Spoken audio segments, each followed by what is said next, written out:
bahkan dari TNI, semua kelompok masyarakat sipil, intelektual, politisi, semua merasakan kebutuhan agar Polri melakukan introspeksi ke dalam, memperbaiki diri. Sebagai benteng konstitusi, benteng masyarakat sipil, Polri harus berbenah. Polri harus mengevaluasi diri. Itu yang kami ingin sampaikan. Jadi kalau misalnya ada 7 fraksi belum apa-apa sudah menolak wacana itu, ya silakan nanti kita lihat bagaimana masyarakat sipil, bagaimana kaum terdidik, kaum intelektual, akademisi.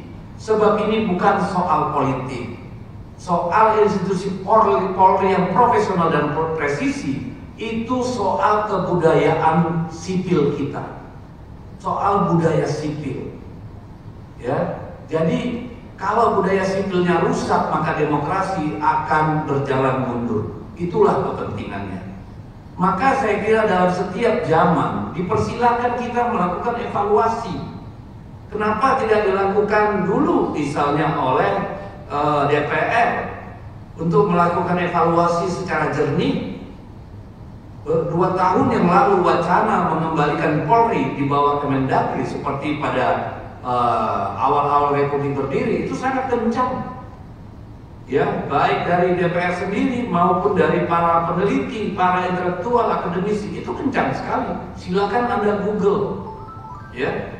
Jadi bagi kami yang paling penting bagaimana Polri kembali menjadi perkakasnya rakyat, bukan perkakasnya penguasa. Itu yang paling penting, karena bahayanya akan menciptakan konflik-konflik bersifat gunung es yang suatu saat akan meletup melebihi kemampuan lembaga Polri untuk menangani. Kalau ini kemudian terakumulasi, yang akhirnya akan membuat negara kita terpuruk dalam konflik. Oleh karena itu kami mengimbau, debat ini silakan kita lanjutkan, jangan diputus di tengah jalan. Ini adalah kesempatan bagi Polri mengoreksi diri dan bagi kita semua untuk bersama-sama memahami bahwa kekuasaan itu juga ada batasnya. Apa itu? Aturan, perundang-undangan, etika, moral, adab, itu semualah batas kekuasaan. Dan Polri lah sebagai benteng masyarakat sipil menjaga daripada yang namanya penyalahgunaan kekuasaan. Terima kasih Pak Sedi. Baik, yang lain? Cukup? Silakan. Oke. Ya, saya kira belum apa-apa. DPR sudah mencoba otoriter. Sejak kapan mereka punya hak untuk melarang anggota DPR untuk bersuara tentang apapun? Ya, belum apa-apa sudah otoriter begitu. Apalagi Komisi 3 atau MKAD, silakan. Saya sebagai anggota DPR RI punya kewajiban menurut undang-undang melakukan edukasi politik. Hak saya untuk melakukan itu. Kalau saya berbeda pendapat dengan dia, bukan berarti dia boleh sewenang-wenang manggil dan mengadili orang. Silakan dipelajari dulu. Ya, ada tahapan-tahapannya. Jangan belum apa-apa DPR sudah jadi lembaga kuasa. Ya, saya kira fenomena pacok ini sudah dibicarakan di mana-mana. Ya, kalau mau manggil saya silakan panggil dulu itu yang namanya bocor halus, Tempo. Coba mereka investigasi mendalam baru panggil saya. Kalau dia panggil saya tanpa panggil dan dalami masalah ini di publik, saya kira itu otoriter namanya. Dan saya pasti lawan. Ya, jadi jangan sembrono menggunakan kekuasaan. Kekuasaan itu ada batasnya. Jadi saudara-saudara sekalian, kalau berpolitik itu didasarkan kepada kebenaran, pada cita-cita mulia, ideologi bangsa, konstitusi kita, dan komitmen terhadap rakyat, bangsa dan negara, serta menghormati jasa para pahlawannya, maka apapun resikonya itu kami siap menghadapi. Jadi Perjuangan ini memiliki struktur 1,2 juta. Selama ini kami sangat bersabar, dan akhirnya di dalam pilkada kesabaran revolusioner itu membuahkan hasil berupa dukungan, kemenangan di tengah-tengah berbagai intimidasi yang mencoba menenggelamkan PDI Perjuangan. Dalam disertasi saya, kami tegaskan bahwa PDI Perjuangan akan ada sepanjang bangsa ini ada. Meskipun kehidupan partai selalu mengalami pasang naik dan pasang turun, tetapi di dalam seluruh dinamika itu kami tetap kokoh kepada cita-cita proklamasi 17 Agustus 1945. Karena itulah rekan-rekan pers, kami juga mohon bantuannya, karena di situ pun tertulis pesan Siddhartha Gautama, ada 3 hal yang tidak bisa disembunyikan, yakni matahari, bulan, dan kebenaran.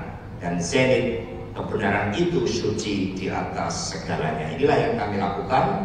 Karena itulah kami siap ya untuk terus berjuang meskipun menghadapi tekanan-tekanan, tetapi kesadaran dari rakyat, dari masyarakat sipil untuk menunjukkan perlawanan dengan jalur hukum itu semakin kuat. DPP PD Perjuangan juga membentuk tim khusus di bawah kepemimpinan Pak Lauli dan Pak Roni untuk melakukan advokasi di Banten. Jadi kami percaya bahwa di Banten ini seharusnya Bu Airin dan Ade yang harusnya menang. Kalau tidak ada pengerahan berbagai instrumen dari Parcok tadi, kami yakin Bu Airin, Kang Ade akan menang. Di Sulawesi Utara, kalau tidak ada mobilisasi tekanan-tekanan sampai ke gereja-gereja, kepala-kepala desa, anggota DPRD, kami meyakini bahwa saudara Stephen Kaundo yang akan menang.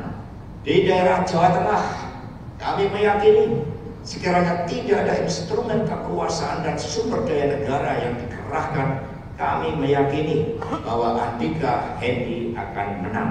Sumatera Utara, Letnan Jenderal TNI Purnawirawan Edi Rahmayadi Hasan Basri, kami meyakini akan mampu memenangkan.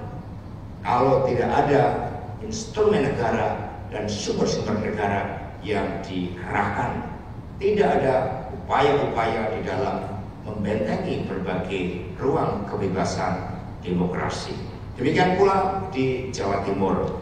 Karena itulah rekan-rekan semua, kami terus bergerak dengan keyakinan, dan sekali lagi kami menghimbau kepada seluruh rakyat Indonesia, sekiranya kapal Republik Indonesia tidak ingin crash, maka mari kita bersama-sama tegakkan kebenaran. Hanya dengan cara itu kita akan menyelamatkan masa depan. Terima kasih, kurang lebihnya silakan. Ya, tadi ada pertanyaan soal Jateng apakah masih kandang banteng.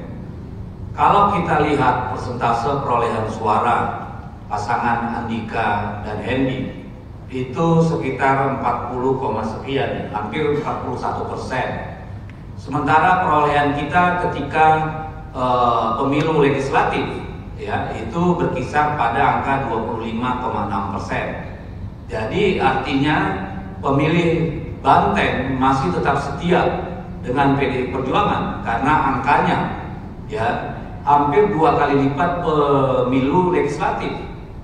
Itu adalah bukti bahwa Jawa Tengah masih menjadi rumah bagi kaum Mannheim. Dan kalau kita lihat dari perolehan kepala daerah itu 19 dari 35, artinya 54% daerah kabupaten kota masih memilih kader-kader Banteng. Jadi kami terima kasih kepada warga Jawa Tengah, terbukti bahwa kepercayaan terhadap PDI Perjuangan masih tetap tinggi.